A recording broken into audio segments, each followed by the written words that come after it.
पाकिस्तान तहरीक इंसाफ का जो काफिला है वो डी चौक यानी कि जो उनका एक टारगेट था वहां तक पहुंच चुका है। अस्सलाम वालेकुम जी, आप देख रहे हैं यूट्यूब चैनल और मैं हूं राना अली ज़ुहैब। तो नाज़रीन, इस टाइम जब मैं ये वीडियो रिकॉर्ड कर रहा हूं तो पाकिस्तान की सूरत हाल जो है वो बड़ी दिलचस्प मराहल में दाखिल हो चुकी है। वो इस तरह से कि पाकिस्तान तहरीक इंसाफ का जो काफिला है वो डी चौक यानी कि जो उनकी मंजिल थी, जो उनका एक टारगेट था, वहां तक पहुंच चुका है। वहां पहुंचकर बुशरा बीबी ने कारकुनों से खिताब भी किया और उन्होंने उस खिताब में ये कहा कि आप सब लोग यहाँ पे पहुंच चुके हैं तो आपका बहुत शुक्रिया। साथ साथ उन्होंने इस्लामाबाद और रावलपिंडी की आवाम से ये अपील की है कि हम दूर दराज इलाकों से, बाकी सूबों से यहाँ तक पहुंच चुके हैं, तो आप लोगों की जिम्मेदारी है कि आपने हमें संभालना है और आपने हमारी मदद भी करनी है। इसके साथ उन्होंने ये भी कहा कि ये वो आखिरी कील है जो हम इस हुकूमत की ताबूत में ठोंकने के लिए जा रहे हैं। इसमें अगर देखा जाए तो उन्होंने इस बात की तरफ भी इशारा किया है कि जाहिर सी बात है, गवर्नमेंट ने तो इनके साथ जो करना है सो करना है। तो इसमें उन्होंने ये जो पिंडी और इस्लामाबाद के लोग हैं, जो पाकिस्तान तहरीक इंसाफ के लोग हैं, उनको ये कहा गया है कि अब आप घरों से निकलें, हम आपके घर, आपकी दहलीज तक पहुंच चुके हैं, अब आप हमारी मेज़बानी के लिए ख़ास तौर पर तैयार हो जाइए। डी चौक पहुंचने से पहले पाकिस्तान तहरीक इंसाफ के जो कारकुनान थे, जब वो चाइना चौक पर पहुंचे तो वहां पर पाकिस्तान रेंजर्स की जानिब से और पुलिस एहलकारों की जानिब से बड़ी हैवी किस्म की उनके ऊपर शेलिंग की गई और उस शेलिंग के नतीजे में उन्होंने वो रुकावटें जो हैं उनको दूर किया और डी चौक पहुंचने में कामयाब हुए। चाइना चौक पहुंचने पर जो पाकिस्तान तहरीक इंसाफ के कारकुनान थे, उनका क्या कहना था, वो जब वीडियोज़ हमारे सामने आई, जब उनके जज्बात और उनके जो ख्यालात थे वो सामने आए, तो ये बड़े आप ये समझें कि वो चार्ज जो बाकी जो लोग थे, जो किसी ना किसी तरह से किसी कश्मकश का शिकार थे, उनके लिए वो बड़े ज़रूरी थे। उनमें से लोगों का ये कहना था कि हम 24 नवंबर के अपने घरों से निकले हुए हैं, चूँकि ये कॉल इमरान खान की थी और इमरान खान की कॉल जो है वो हमारे लिए सबसे बढ़कर है। आज 26 नवंबर को हम डी चौक पहुंचने में कामयाब हुए हैं और इन जितने भी 24 से लेकर 26 तक हम कंटिन्यूसली ट्रैवल में रहे हैं। हमें खाना पीना जो है वो हमें नहीं प्रॉपर तरीके से मिला, हम वो भी भूल चुके हैं। तो ये तो 2 दिन, 4 दिन, 6 दिन की बात है। इमरान खान के लिए अगर हमें 6 साल तक भी इस डी चौक में बैठना पड़ा तो हम बैठने से गुरेज नहीं करेंगे। हम पाकिस्तान तहरीक इंसाफ के बानी जो इमरान खान है उनको लेकर जाएंगे। ये उनके जज्बात थे जो वो अपने अंदर लिए, अपनी जो मंजिल है, जो उनका टारगेट था डी चौक, वहाँ तक पहुँचने में वो कामयाब हुए। इसके साथ देखा जाए तो कल रात जो वफाकी वज़ीर दाखिला मोहसिन नकवी साहब हैं, उनकी तरफ से बयानात की जो है वो बौछार की गई। एक मीडिया टॉक में उन्होंने ये कहा कि अब गोली का जवाब जो है वो गोली से दिया जाएगा। गोया कि उनका जो मेन मकसद था वो पाकिस्तान तहरीक इंसाफ के कारकुनान को डराना था, धमकाना था। उनकी लीडरशिप को भी एक पैगाम था कि जो एक मुतशद्दिद रवैया आप लोगों ने अपनाया हुआ है उसको किसी तरीके से ख़त्म कर दें। ये उनका बयान आने की देर थी कि वहाँ पर जो मामलात निपटने की तरफ जाने वाले थे, जो मामलात दुरुस्त समत में जाने वाले थे, वो मज़ीद ख़राब होते नज़र आए। रात के पहर में, पिछले पहर में इमरान खान से फिर से मुलाकातों का सिलसिला भी शुरू हुआ। उनसे कहीं ना कहीं पे मुज़ाकरात करने की जो मुज़ाकरात के मराहल थे उसको तय किया गया, लेकिन कहीं पे भी उनके मुज़ाकरात करने के बाद भी कमेटी के साथ ये तय नहीं पाया गया कि आप डी चौक से नहीं हटेंगे। मसला ये है कि हुकूमत की तरफ से बार बार उनको ये ऑफ़र दी जा रही है और आज भी ये ऑफ़र दी गई है कि हम आपके साथ मुज़ाकरात करने के लिए रेडी हैं, लेकिन उसकी पहली शर्त ये है कि आप अपने जो धरना है या आपका ये जो एहतजाज है उसको डी चौक से हटाइए। डी चौक की अहमियत अपनी जगह पे है, रेड जोन की अहमियत आप सब लोग जानते हैं, पाकिस्तानी होने के नाते हम सब जानते हैं कि उसकी क्या अहमियत है। डिप्लोमेटिक इनक्लेव है, एक तरफ सुप्रीम कोर्ट है, दूसरी तरफ पार्लियामेंट है, तीसरी जानब जो तमाम जो ममालिक हैं उनकी एम्बेसीज़ वाला एरिया है। तो वहाँ पर इस तरह का एहतजाज जो है वो अल्टीमेटली मुल्की सालमियत या मुल्की साख को नुकसान पहुँचाता है। लेकिन ये तमाम जो मुज़ाकरात थे अब तक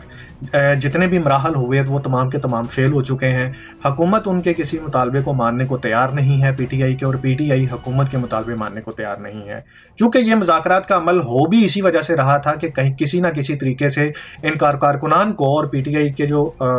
काफिला है उनको डी चौक पहुँचने से रोका जाए, लेकिन हुकूमत जो है वो इसमें मुकम्मल तौर पर फेल हो चुकी है और पीटीआई के जो कारकुनान हैं वो डी चौक पहुँचने में कामयाबी हो चुके हैं। इसके साथ साथ जो एक बड़ी आप यूँ समझ लीजिए कि खबर जो बहुत ही गमज़दा करने वाली खबर है वो ये है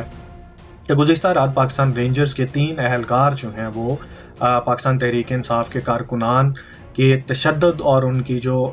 गाड़ी है उसकी वजह से वो शहादत का रुतबा जो है उनको मिला है और वो शहीद हो चुके हैं। इन तीनों रेंजर्स अहलकारों की शहादत के बाद एकदम से जो हुकूमती मशीनरी है वो हरकत में आई और इसी का नतीजा था कि मोहसिन नकवी जो वफाकी वज़ीर दाखिला हैं उन्होंने ये कहा कि अब हम इनसे किसी किस्म की कोई बात या कोई मुज़ाकरात नहीं करेंगे, बल्कि हमने जो पुलिस है उसको ये इख्तियारात दे दिए हैं कि वो अपने तरीके से इसको हैंडल करे, चाहे जैसे मर्ज़ी करे। इनके ऊपर तशद्दुद करना है तशद्दुद करें, इनको रोकें, किसी भी तरह से रोकें। और एक उन्होंने ये भी कहा था कि डी चौक में आने वाला हर कारकुन, हर वो जो फ़र्द है उसको गिरफ़्तार किया जाएगा। लेकिन नाज़रीन यहाँ पे गेम जो है वो हमें उलट नज़र आई। जैसे ही चाइना चौक से काफ़िला जो है वो आगे बढ़ा तो फौरी तौर पर हुकूमती मशीनरी फिर से हरकत में आई और उन्होंने पाक फ़ौज को इख्तियारात और पाक फ़ौज को डी चौक में कंटेनर जो खड़े थे वहाँ पर डिप्लॉय कर दिया। जब पाक फ़ौज की वहाँ पे जो नफरी है वो पहुँची, उन्होंने कंटेनर्स के ऊपर चढ़कर अपनी पोजीशनें संभाली, तो समझा ये जा रहा था कि शायद ये फिर से आप पाक फ़ौज और पाकिस्तान तहरीक इंसाफ के जो कारकुनान हैं वो आमने सामने आने वाले हैं। और ये ज़ाहिर सी बात है, चूँकि वज़ीर दाखिला जो है वो ये कह चुके हैं कि हमने गोली का हुक्म दे दिया है, तो हो सकता है कि पाक फ़ौज जो है वो कहीं ना कहीं अपने उन जो इख्तियारात या जो उनको आर्डर मिला है उसको फॉलो करेंगे। लेकिन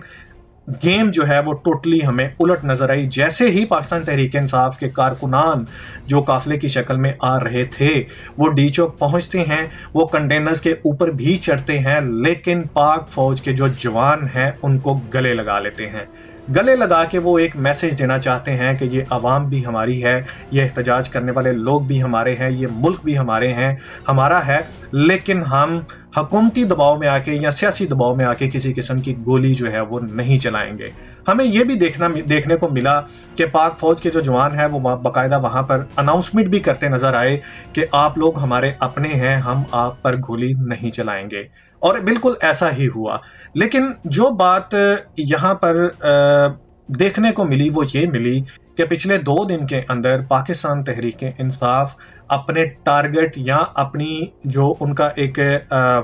जिस मकसद के लिए वो निकले थे, शायद वो उस मकसद में कामयाब होते अब नज़र आ रहे हैं। उनका मकसद है इमरान खान को छुड़वाना, उनका मकसद है पाकिस्तान तहरीक इंसाफ की जो लीडरशिप जेलों में है उसको छुड़वाना, मकसद है पाकिस्तान तहरीक इंसाफ के जो बानी इमरान खान हैं उनके ऊपर जो झूठे केस, झूठे मुकदमात बनाए गए हैं उन मुकदमात को ख़त्म करवाना। लेकिन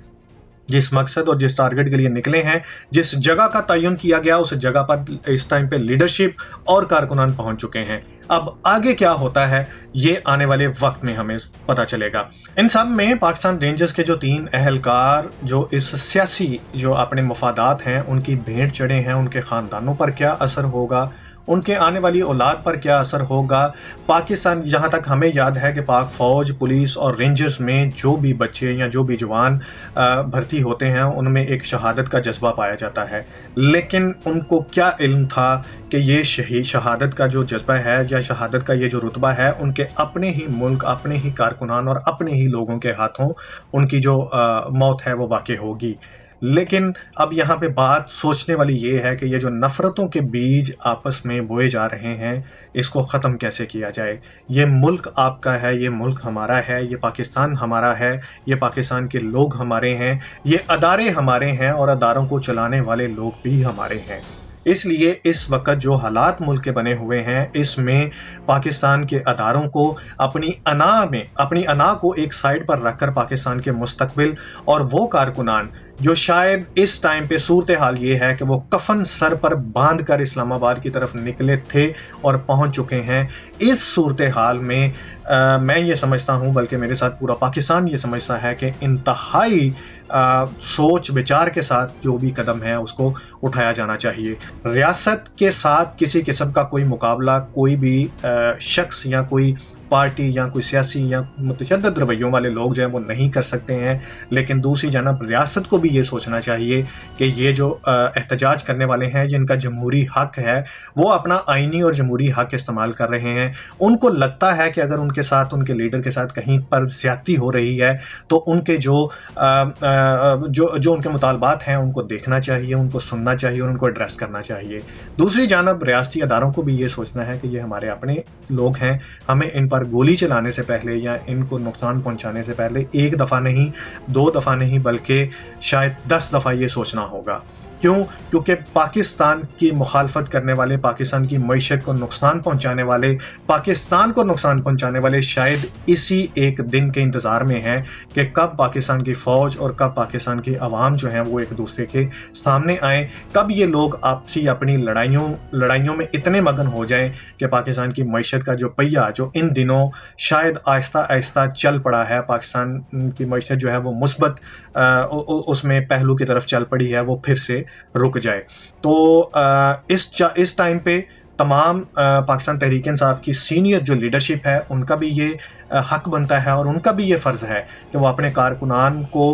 متشدد رویہ اپنانے سے ان کو منع کریں، اور اس کے ساتھ ساتھ اداروں کو بھی یہ چاہیے کہ وہ ان کارکنان کے ساتھ بڑے اچھے طریقے سے پیار محبت کے ساتھ ڈیل کر کے مذاکرات کا راستہ نکالیں اور اس مسئلے کو ٹیبل پر بیٹھ کر حل کیا جانا چاہیے۔ پاکستان ہے تو ہم ہیں، پاکستان ہے تو آپ ہیں، پاکستان ہمارا ہے، ادارے ہمارے ہیں، پاکستان پائندہ باد۔